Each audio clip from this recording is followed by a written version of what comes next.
कल्पवास करेंगे और 24 घंटे में जहां कहीं क्षेत्र में मिल जाएगा एक बार भोजन करेंगे और अपने राम राम करेंगे। और प्रयाग में आ गए भी महानुभाव। ऐसे ही कोई प्रकांड ज्योतिष के विद्वान मिल गए उनको। उन्होंने देखा तो उनको लगा कि ये ग्रहग्रस्त है, ये व्यक्ति, ये ग्रह की विपरीत दशा से युक्त है। इसका चेहरा बता रहा है कि बहुत परेशान है। भैया क्या बात है? उसने अपनी करुण कथा सुनाई। बोले अच्छा तो तुम अपने जन्म का समय बताओ। तुम जन्म का समय बता दिया तो तत्काल उन महानुभाव ने जन्मांग बना दिया, कुंडली बनाई और कुंडली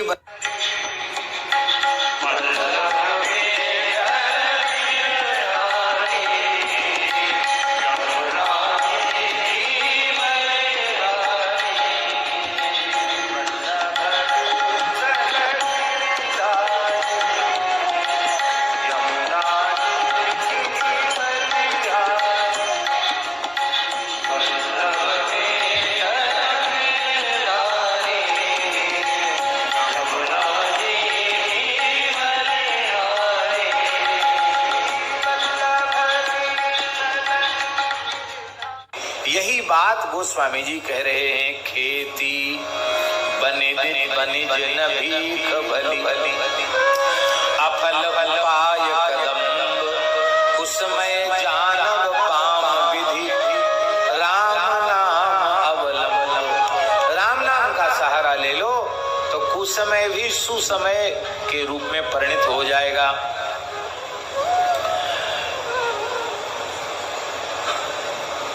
कुंडली में ज्योतिषी लोग विचार करते हैं किसी किसी के जन्मांग का, तो कहते हैं अरे भैया इसमें तो नवग्रहों में 7 ग्रह इसके बहुत गलत जगह बैठे हैं।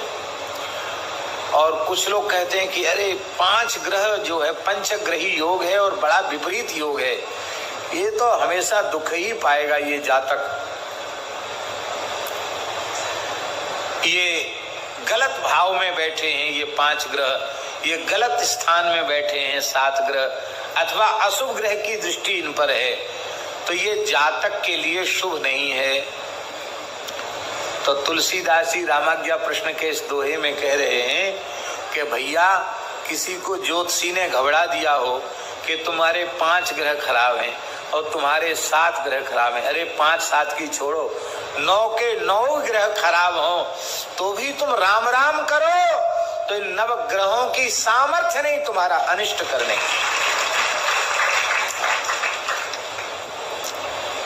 तुम्हारा शुभ ही होगा। ज्योतिष शास्त्र को नहीं नकार रहे हैं, राम नाम की अचिंत्य महामहिमा का निरूपण कर रहे हैं। 7 5 ग्रह एक थल, एक ही घर में 5 ग्रह और एक ही घर में 7 ग्रह इकट्ठे हो गए। 7 5 ग्रह एक थल, चलहि माम गति धाम। उल्टी गति से चल रहे हो तो राज विराज समौगत, शुभ हित सुमरौरा।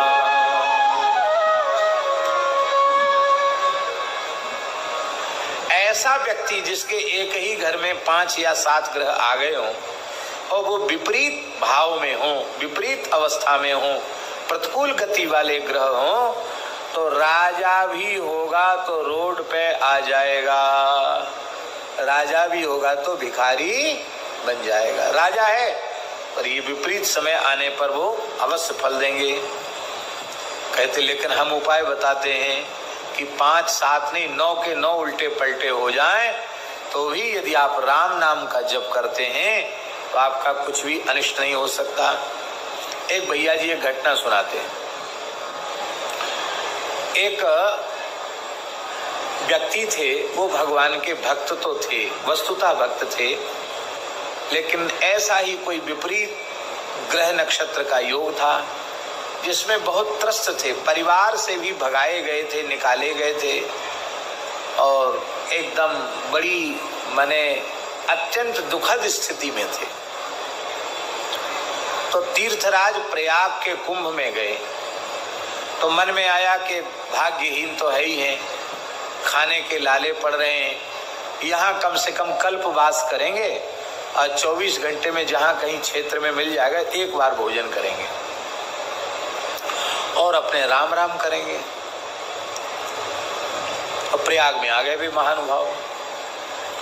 ऐसे ही कोई प्रकांड ज्योतिष के विद्वान मिल गए उनको। उन्होंने देखा तो उनको लगा कि ये ग्रहग्रस्त है, ये व्यक्ति, ये ग्रह की विपरीत दशा से युक्त है, इसका चेहरा बता रहा है कि बहुत परेशान है। भैया क्या बात है? उसने अपनी करुण कथा सुनाई। बोले अच्छा तो तुम अपने जन्म का समय बताओ। जन्म का समय बता दिया तो तत्काल उन महानुभाव ने जन्मांग बना दिया, कुंडली बनाई और कुंडली बनाई। बोले तुम्हारी स्थिति तो जन्मांग की ऐसी है कि राहु केतु शनि मंगल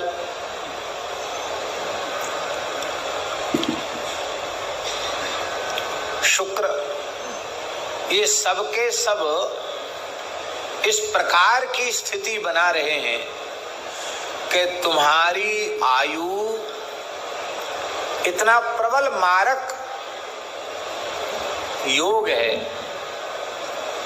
क्या कहते हैं उसको? मारक योग ही तो कहते हैं, मार्केश।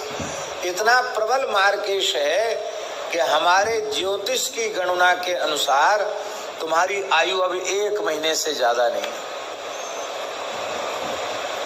बड़ा कष्ट पाकर तुम्हारा शरीर पूरा होगा, तुम्हारा जीवन समाप्त है, समझ लो। उसने कहा चलो अच्छी बात है, आपने बढ़िया बात बता दी, हमें कोई घबराहट नहीं है। अच्छी जगह आ गए, तीर्थराज प्रयाग है, गंगा जमुना का संगम है, हजारों साधु हैं, कुंभ का समय है।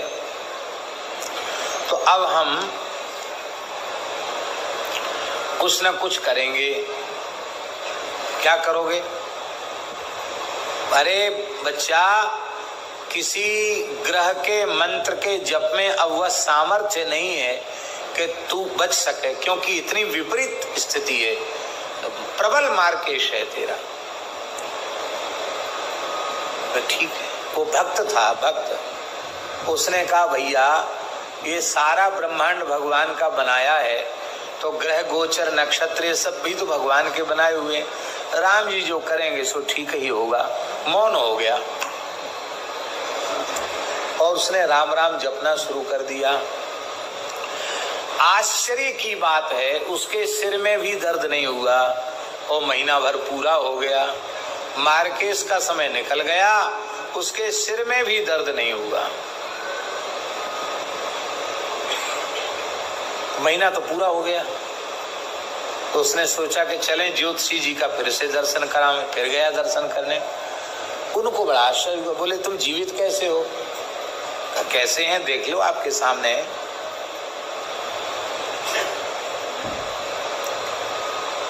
कैसे जीवित? बोले देख लो आपके सामने महाराज, कोई रोग हाली बीमारी कोई तकलीफ? अरे बोले महाराज तकलीफ पहले थी, बहुत कुछ तकलीफ थी, अब तो बिल्कुल कोई तकलीफ नहीं। क्या करते हो? क्या पूजा पाठ जब किया? बोले कुछ नहीं।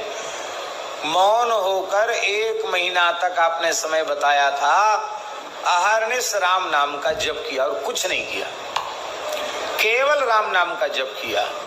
तो ज्योतिषी जी को बड़ा आश्चर्य, केवल राम राम करने से इतना प्रबल योग बदल गया, आश्चर्य की बात है। तो उन ज्योतिषी जी के जो गुरुदेव थे वो भगवत प्राप्त सिद्ध पुरुष थे, वो भी कुंभ में पधारे थे। उनके पास जाकर ज्योतिषी जी ने कहा कि गुरुजी हम अब सब अपने ज्योतिष के पोथी पत्थर बांध के त्रिवेणी संगम में समाधि देना चाहते हैं। कहा क्यों? तुम्हारी तो रोजी रोटी ज्योतिष है, ऐसा क्यों करना चाहते हो? बोले महाराज, आज तक मेरे द्वारा की गई घोषणा असत्य नहीं हुई, लेकिन ऐसा जातक जिसकी इतनी विपरीत ग्रह दशा और उसके सिर में भी दर्द नहीं हुआ, आश्चर्य की बात है, वो जिंदा है, प्रसन्न है, पहले से ज्यादा स्वस्थ है, क्या बात? तो गुरुजी ध्यानस्थ हो गए और ध्यानस्थ होने के थोड़ी देर बाद गुरुजी ने नेत्र खोले।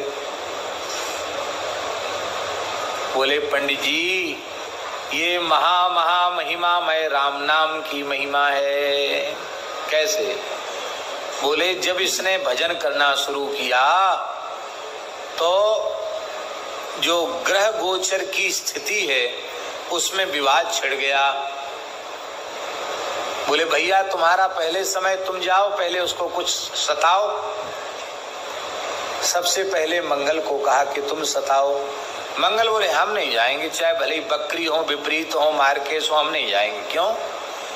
बोले राम जी हमारे जीजा जी लगते हैं। हाँ, राम जी हमारे जीजा जी लगते हैं, क्योंकि श्री जानकी जी भूमि पुत्री हैं और मैं भूमि पुत्र हूँ, किशोरी जी का भाई हूँ, इस नाते से वो मेरे जीजा जी लगते हैं और हमारे जीजा जी का नाम दिन रात जपता है।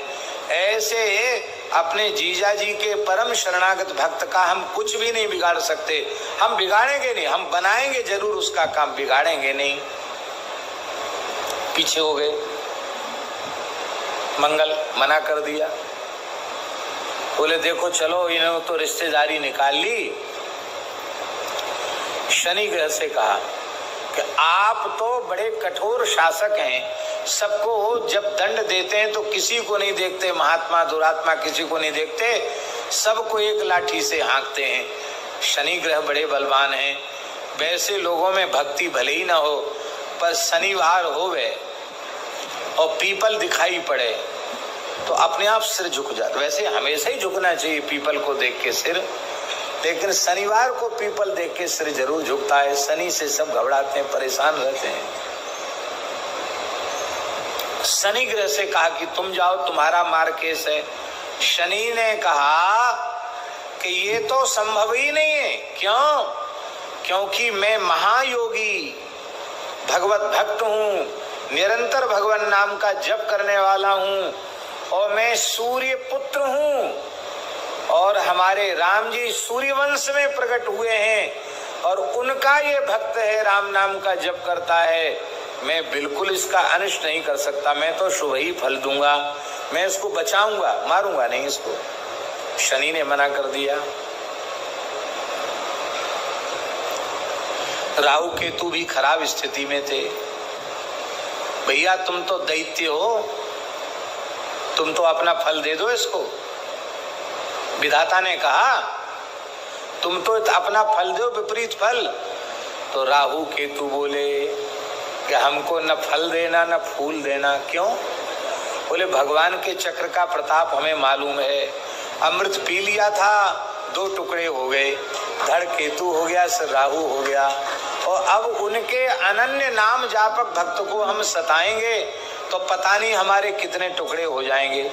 इसलिए भैया 2 टुकड़े में ही हम परेशान हैं, हमको ज्यादा टुकड़े अपने नहीं करवाने हैं। उन्होंने मना कर दिया।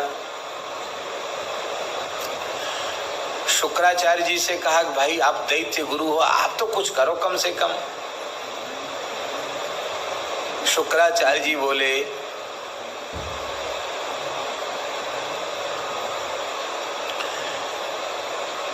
कि हम दैत्य गुरु अवश्य हैं, पर नाम की महिमा से अपरिचित हो ऐसा नहीं। देखो शुक्राचार्य जी का वचन बड़ा अद्भुत है। भगवान वामन ने कहा कि तुम पूर्णाहुति कर दो, क्योंकि हमने बीच में ही आकर विक्षेप कर दिया, तुम्हारे जजमान को बंधन में डाल दिया, तो अब कम से कम कर्मकांड तो पूरा कर दो, विधि पूरी कर दो, पूर्णाहुति कर दो यज्ञ की। उसमें शुक्राचार्य जी ने क्या कहा? बहुत प्यारा श्लोक है। मंत्र तस्तंत्र तश्छिद्रम देश कालारह स्तुतः सर्वं करोति निश्चिद्रम् नाम संकीर्तनम तव। मंत्र का दोष, तंत्र माने विधि का दोष, देश का दोष, काल का दोष, समस्त प्रकार के दोषों की निवृत्ति हरिनाम संकीर्तन से हो जाती है। जब आपके नाम की ऐसी महिमा है कि नाम के कीर्तन से संपूर्ण दोषों की निवृत्ति हो जाती है, फिर यज्ञेश्वर यज्ञ नारायण स्वयं यज्ञ में पधारे, फिर यज्ञ अपूर्ण रहा, यज्ञ तो परिपूर्ण हो गया आपके पदार्पण से ही। तथाप्याज्ञां करोमिते, फिर भी आपने आज्ञा दिया है तो हम पूर्णाहुति कर देते। भगवान शुक्राचार्य जी ने पूर्णाहुति कर दी, शुक्र ने भी मना कर दिया कि हम भक्ति की महिमा जानते हैं, भगवान नाम की महिमा जानते हैं। और बाकी तो सब ठीक ही थे, 5 ग्रह विशेष प्रतिकूल थे, और बृहस्पति तो बेचारे सौम्य है, बुध भी सौम्य है, अनुकूल ही है, चंद्रमा तो परम सौम्य है ही है। तो सब बात बन गई, बिगड़ी बात बन गई। श्री हित हरिवंश महाप्रभु जी की स्फुट वाणी में ताते भैया कृष्ण नाम धन संचु, ये पद है उनका, और उसमें उन्होंने लिखा है का करी है नवग्रह रंक, ये कंगले तुम्हारा क्या बिगाड़ेंगे। यदि श्री कृष्ण तुम्हारे अनुकूल हैं तो नवों ग्रह तुम्हारे प्रतिकूल होकर तुम्हारा कुछ नहीं बिगाड़ सकते, और यदि श्री कृष्ण तुम्हारे अनुकूल नहीं हैं और नवों ग्रह तुम्हारे अनुकूल हैं तो भी यह अनुकूल होकर तुम्हारा क्या बना देंगे। अधिक से अधिक तुम्हें लौकिक कोई पद प्रतिष्ठा लाभ दे देंगे, उससे तुम्हारे कल्याण का क्या लेना देना है। तो ये नहीं कहते कि ग्रह आदि की दशा और ग्रह नक्षत्र आदि को नहीं मानना, मानो, पर भैया सबका अंतिम उपाय भगवत शरणागति है, सबका अचूक अस्त्र, सबका समाधान श्री राम नाम का जप है।